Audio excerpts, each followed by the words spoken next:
accustomed to. It settles not in the air, but in the heart, a fine, pervasive dust that chokes out memory and desire. In the handsome, high-ceilinged home I shared with my husband, Ethan, silence was our third, unspoken partner. We lived in the affluent suburb of Crestwood, a place defined by its architectural uniformity and its hushed expectation of success. Our house, a contemporary masterpiece of glass, polished concrete, and muted gray tones, felt less like a home and more like a high-end gallery exhibit dedicated to the ideal of stability. Ethan, an executive consultant who specialized in operationalizing efficiency for global firms, had designed our life with the same sterile precision he applied to a corporate restructuring plan. Everything was optimized: the children's schedules, the retirement accounts, the weekly meal plan. We were, on paper, flawlessly successful. But the soul of our life together, the unpredictable, messy human parts, had been sacrificed on the altar of good management. I, Clara, moved through the spacious, echoing rooms like a docent, ensuring the valuable assets were properly maintained. I was 41, an interior lighting designer with a part-time firm, and the primary orchestrator of the children's complex lives. I often caught my reflection in the vast, unmarked mirrors: a woman with perfectly highlighted hair, wearing expensive linen, a woman who looked, to all external observers, completely content. The loneliness was a physical pressure behind my ribs. It was a heavy cloak I wore, even when the sun streamed in through the enormous windows, illuminating the dust motes dancing in the sterile air. At night, the house truly came alive with its quietness. Ethan would be in his sleek, dark home office until 10, immersed in international time zones and quarterly reports. When he finally emerged, he moved with the exhaustion of a man who had depleted his entire supply of energy on external endeavors. "Long day, E?" I'd ask, looking up from the literary novel I pretended to be engrossed in. "Maximum impact session in Singapore," he'd reply, his voice flat. "We cut the supply chain cycle by 12%.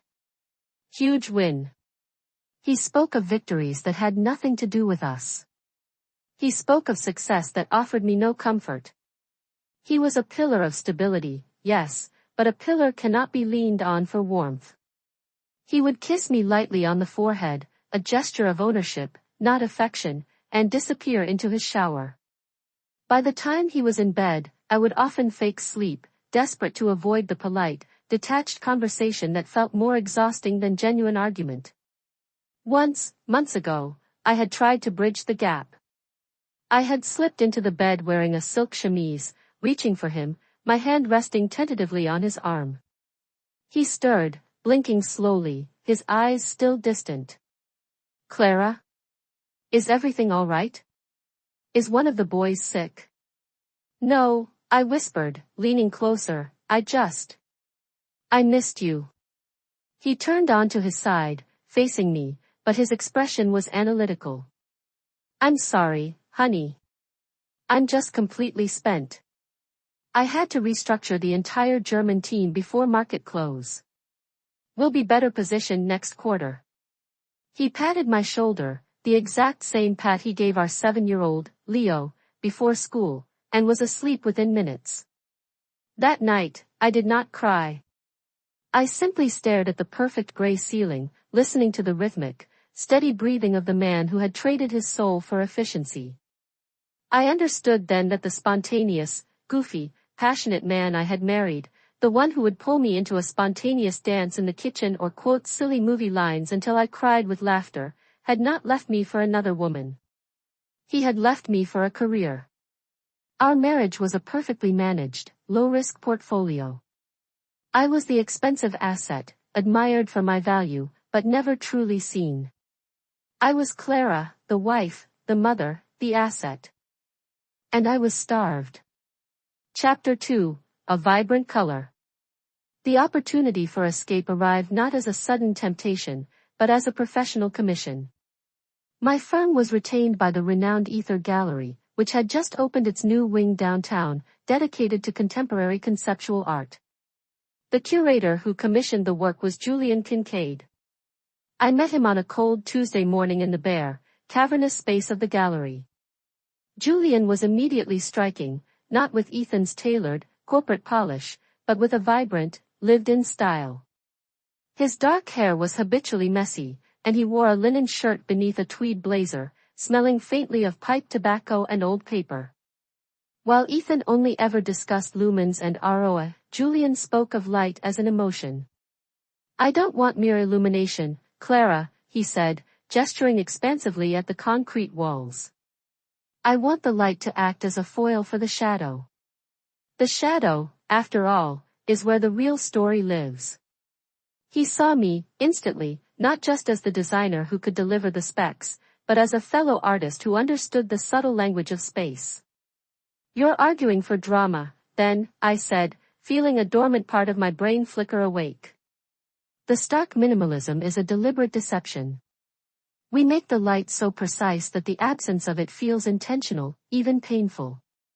Julian stopped, his hands in the pockets of his blazer. His eyes, a bright, warm hazel, held mine for a beat too long. "Exactly. Most people just talk about task lighting. You talk about the existential gap." He smiled, and the smile transformed his face, making him look less like a demanding client and more like a delighted accomplice. "It's the job," I shrugged, trying to keep my voice professional, but my pulse had inexplicably quickened. "No, it's not," he countered gently. "It's you. What else do you talk about, Clara? When you're not talking about track heads and voltage?" He asked me about myself, not about my children's school or my social calendar, but about the things I had quietly buried, my abandoned dream of studying history, the marathons I used to run before the structure of my life made such spontaneity impossible, the philosophy books I devoured late at night. He asked me what I wanted. And he actually listened to the answers, nodding thoughtfully, offering his own genuine insights without filtering them through a corporate lens. His attention was a warm, bright light, and I, who had been shivering in the cold shade of Ethan's neglect for so long, instinctively moved towards it. Our professional sessions became extended. We discussed fabric swatches and color palettes at a small Italian trattoria near the gallery, our conversation easily migrating from the subtle tones of a Venetian plaster to the complexities of a Chekhov story. Ethan wouldn't know what to do with Chekhov, I confessed one afternoon, stirring my tea. He only reads books about leadership and leverage. Julian looked at me with an expression of soft pity. "Ethan sounds like a very necessary machine, Clara.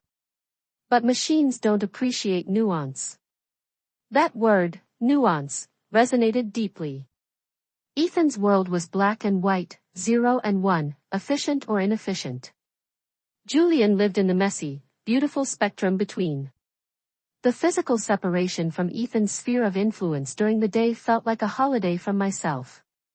I started dressing for Julian, choosing garments that reflected the forgotten woman I was, more color, less restraint.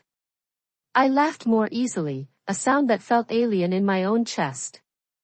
The text messages began innocently, a follow-up question about a fixture specification, a link to an article on contemporary Russian architecture. But they soon grew more personal, more frequent, longer. "Just finished that section on Stoicism you recommended." "You're right, it's about controlling your response, not the event." "But what if the event is the absence of joy?" Julian wrote late one night. I held my phone beneath the covers, the glow illuminating my secret smile. "Then you build your own joy, Julian. Out of whatever materials you can find." It was a drug, and I was a willing addict. I convinced myself it was harmless, a necessary emotional vitamin to stave off complete despair. I was lying to myself, of course, but it was a lie I desperately needed to believe. Chapter 3, The Slow Surrender. The boundary between emotional connection and physical betrayal was crossed so subtly, so gradually, that looking back, I could never pinpoint the exact moment of no return. It wasn't a cliff face, it was a slow, gentle incline into the forbidden territory. It happened after a very long day finalizing the gallery layout. We had celebrated the installation of the main suspended sculpture with a single glass of wine at a quiet bar downtown. Julian insisted on walking me back to my car, parked 3 blocks away in a dimly lit alleyway. The air was cool, carrying the sharp, metallic smell of rain that never materialized. We stopped by the driver's door. The silence between us, unlike the silence at home, felt heavy with possibility. "Thank you, Clara," Julian said, his voice low. "You've truly resurrected the space." "It was my pleasure," I mumbled, reaching for the door handle. He didn't move. Instead, he reached out and tucked a stray strand of hair behind my ear. His fingers lingered for a second on my temple, sending a jolt of heat straight through me. "I don't want to talk about light design anymore," he admitted, his eyes dark. I looked at him, unable to speak, the years of polite emotional restraint crumbling within me.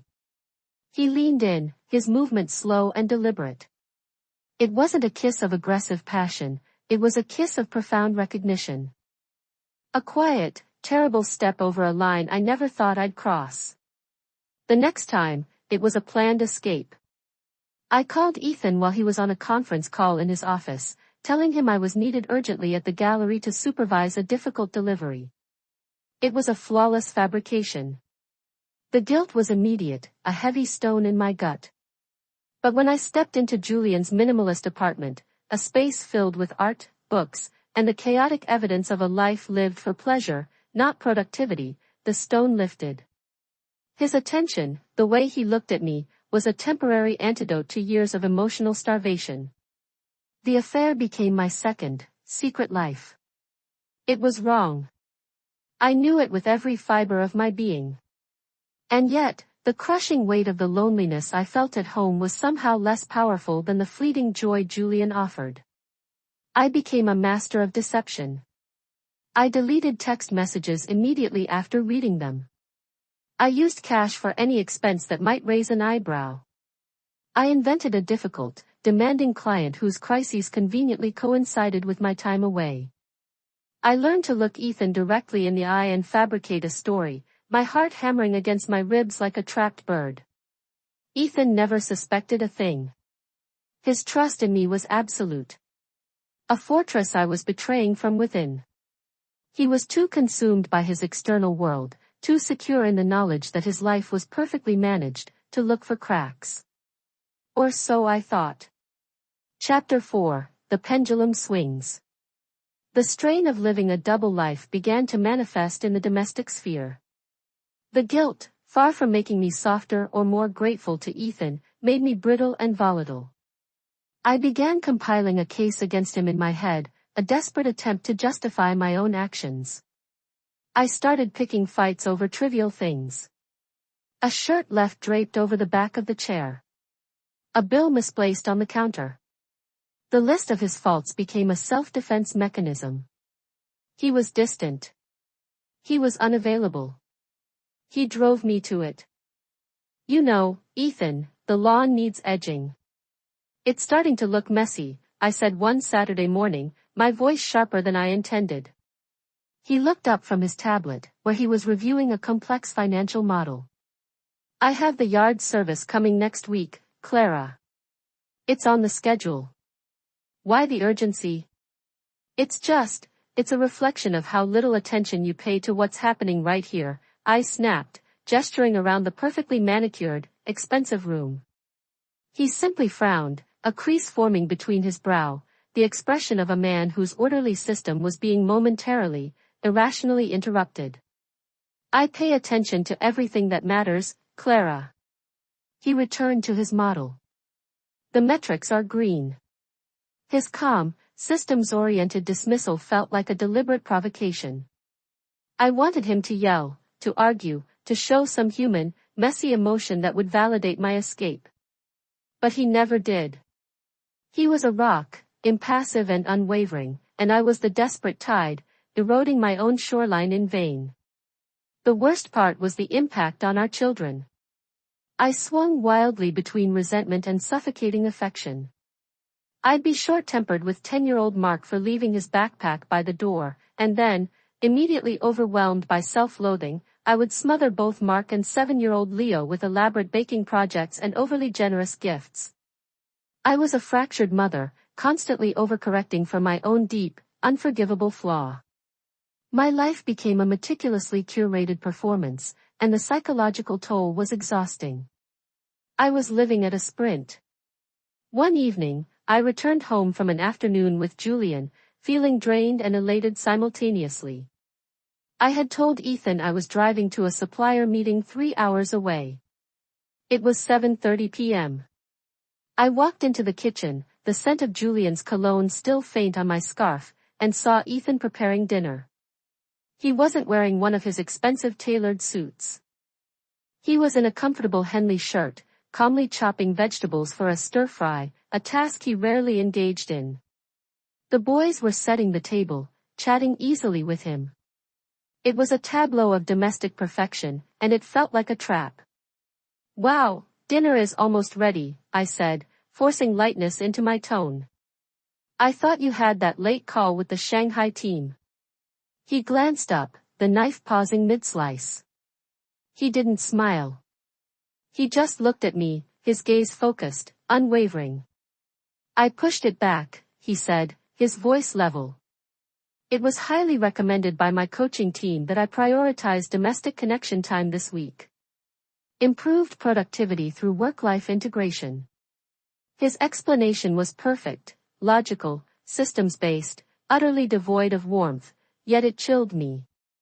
It was the first time I felt his attention truly directed at me, and it wasn't the distant look of the busy executive. It was the sharp focus of an analyst observing a variable. I fumbled with my scarf, pulling it off too quickly. "Oh. Well, that's good." He returned to the vegetables. "Yes. It is. It's time-sensitive, actually. Tomorrow is the deadline for this particular integration phase." He was talking about his work, but the subtext felt like a warning. I retreated upstairs, my hands trembling as I stripped off the clothes that carried the faintest trace of my betrayal. I stood in the shower, letting the hot water wash over me, trying to wash away the scent of Julian and the feeling of having just been inspected under a microscope. The feeling of fear, once a cold trickle, became a persistent drip. It wasn't the fear of being discovered by accident, it was the fear that the man I had dismissed as too boring and too busy to notice was, in fact, calculating my moves. Chapter 5, The Clarifying Commute. The temperature continued to drop. Ethan didn't suddenly become affectionate, that would have been too obvious. Instead, his presence became denser, more substantial, in the rooms of our house. He was just there more often, a quiet, observant monument in the domestic landscape. He began asking different kinds of questions, no longer simply logistical, but strangely relational. "How did that project go with the Ether Gallery?" he asked one evening as we were watching a documentary. He didn't turn his head from the screen. "It's great. The installation is finished," I replied, my voice steady from practice. "Good. And Julian? Your curator contact? He must be happy with your work." He said the name casually, cleanly, like a polished piece of stone. It sucked the air right out of my lungs. "Yes, Julian is pleased," I managed. "Excellent," Ethan said, finally turning to me, a flash of that analytical intelligence in his eyes. "Networking is key, Clara. I've always told you that. Good to maintain that contact. You never know when a partnership could become invaluable." I swallowed hard, my rehearsed lies feeling thick and clumsy on my tongue. I desperately wanted to know if he had just been fishing, or if he knew something specific. His expression offered no clues. Then the little, unnerving things started happening with greater frequency. I kept a small, private journal tucked into the back of a large, heavy art book in the library. It was a place for my most guarded thoughts, my guilt, my fantasies about Julian. One afternoon, I reached for the art book, and it was sitting not in the third shelf from the left, where I always kept it, but on the fifth, beneath a stack of old travel magazines. My heart hammered. Had I moved it? Possibly. I was stressed. But when I checked the journal, it was still there. Nothing appeared touched. The hair-thin thread I had placed between the pages was intact. Yet, the book was moved. Someone had been near my secret. When I confronted Ethan, playing it off as curiosity, he was in the kitchen, making a perfectly calibrated morning protein shake. Did you use the library yesterday, E? I can't find a certain book. He looked at me, a polite, distant confusion settling on his features. The library? No, I haven't been in there all week. Why would I? Everything I need is digital. He then smiled, the small, tight, unamused smile.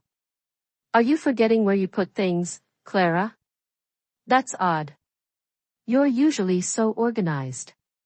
He had deflected perfectly, turning the question back on my competence, the one thing he knew I prided myself on. My laptop, which I always kept password-locked and charging on the kitchen counter, would sometimes be on the dining table when I came down in the morning. When I asked if he'd used it, he simply offered his standard, unnerving joke. No, why would I? You know I have my own, he'd say, raising an eyebrow. Unless you have something on there you don't want me to see. He laughed, but the sound was hollow, and it landed in the pit of my stomach like a stone. I began to see a new side of Ethan, a side I had dismissed as impossible. He was always direct, a problem solver who faced obstacles head-on. Now, he was subtle, strategic, playing a long game I didn't understand. I became a prisoner in my own home, the jailer being my own escalating guilt and fear. Every casual question felt like an interrogation. Every silent moment felt accusatory. The joy I had found with Julian was now poisoned with a constant, low-grade terror. The affair, once a thrilling escape, became a second, more exhausting job that required meticulous security protocols. I started using a separate, hidden messaging app and immediately wiping my history. The illusion of my life began to crack. Chapter 6, The Perfect Mirror. Ethan continued his campaign of subtle magnificence, a performance designed entirely to highlight my failures. It was a deliberate, silent criticism that cut deeper than any harsh word. I had spent years complaining that he was never present, always buried in his phone. Suddenly, the phone disappeared. He began leaving his work mobile in his locked office, emerging into the evening completely unplugged. He would sit on the sofa and simply watch me. Not with affection, but with a calm, unnerving observational intensity. You seem distracted, Clara, he noted once, as I fumbled a wine glass, narrowly catching it before it hit the floor. Just tired, I said, moving away from his gaze. You should take better care of yourself. I've been researching optimal stress reduction techniques. You know, for peak performance. His language, always corporate, was now applied directly to my personal well-being, but the implication was clear: my poor performance was a flaw in the system he managed. I had often nagged him about never helping with domestic chores. He suddenly started doing the laundry. He didn't just throw the clothes in, he folded them with a meticulous precision that made my haphazard bundles look sloppy. He organized the pantry, labeling jars and aligning cans with the flawless, obsessive order I had always claimed I wanted. He was mirroring back to me the perfect, attentive, domestically integrated husband I had always claimed I wanted. But it felt like a performance, a flawless, calculated imitation designed to highlight my own flaws, my own frantic, scattered deceit. He was giving me everything I had complained I lacked, robbing me of all my justifications. The breaking point of the facade came on a Tuesday. I had invented an all-day design conference in the city, a perfect, solid-sounding alibi, but I was, in fact, with Julian at his apartment. We fought that day. Our first real, brutal argument. Julian was growing impatient, wanting more of me, a commitment, a future, a public acknowledgement. I can't keep living in a bubble, Clara, he had pleaded, running his hands through his messy hair. You're either here, or you're not. You can't have both. His harsh realism shattered the illusion of our romance.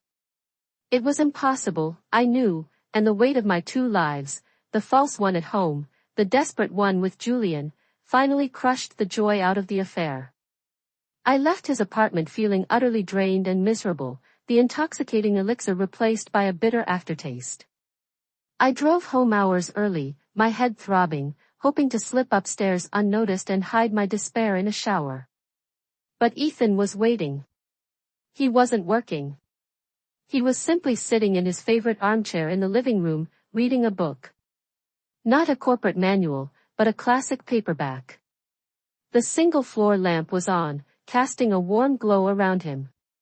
As I walked in, dropping my briefcase by the door, he looked up, marking his page with a bookmark. You're home early, he said, his voice quiet, even. The conference was underwhelming. Didn't feel worth the drive, I mumbled, unable to meet his gaze. I'm sure it was, he replied. This time, the weight in his words was crushing. There was no polite questioning, no attempt to integrate my return into his schedule. Just a statement of fact, weighted by invisible understanding. He stood up, his movements slow and fluid, and walked over to the mantelpiece. He picked up a small, framed photo of us from a vacation years ago, our honeymoon, standing on a windy cliffside, looking genuinely happy. Do you remember this, Clara? We were in the Dolomites. We hiked for hours to get to that spot. You said the air was so pure it felt like we were inside a dream. My throat tightened. The image felt like a relic from a different millennium. I remember.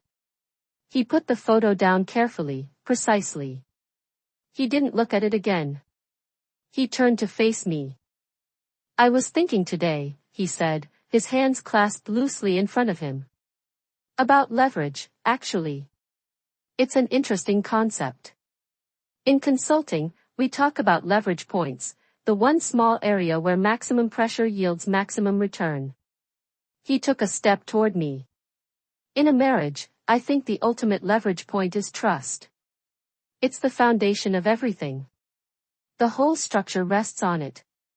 But it's so incredibly fragile. One crack, even a tiny hairline fracture, and the entire edifice becomes unstable. You spend years, decades building it, only to find it can be destroyed in a single moment of weakness. I felt the blood drain from my face. He knew. He absolutely knew. This wasn't suspicion anymore. It was a cold, surgical statement of fact. But he wasn't yelling. He wasn't weeping. He was calm. Terrifyingly calm. Like a surgeon assessing a patient before making the first decisive cut. Ethan, I whispered, my voice trembling, my mind racing for a counterlie, a desperate plea. He held up a hand, stopping me. I don't want to hear it, Clara. Not yet. He gave me that same small, humorless smile. I'm just thinking out loud. You look exhausted. You should get some rest. You've had a long day at your conference. He walked past me, leaving me standing alone in the dimly lit room. The scent of the clean, cooked dinner filled the air. He didn't slam the door to his office. He simply closed it with a soft, final click. I stood there, frozen, the silence of the house pressing in on me from all sides. This was his revenge, I realized. Not a dramatic scene, but a slow, methodical dismantling. He was making me live in the gilded cage of my own deceit, forcing me to watch as he calmly and systematically collected the necessary tools for my destruction. He was showing me that he held all the power, and he was in no hurry to use it. The waiting, the not knowing what he would do or when he would do it, was its own exquisite form of torture. The game was on. And I had just realized that my opponent was not the boring, predictable man I had dismissed, but a master strategist who played for keeps. He was executing the quiet strategy. Chapter 7, The Final Blueprint. The following 2 weeks were a special kind of hell. I existed in a state of high alert, unable to sleep, unable to focus. Julian's attempts to communicate felt distant and irritating. The affair was over, drowned by the chilling realization of my peril. I only thought of Ethan.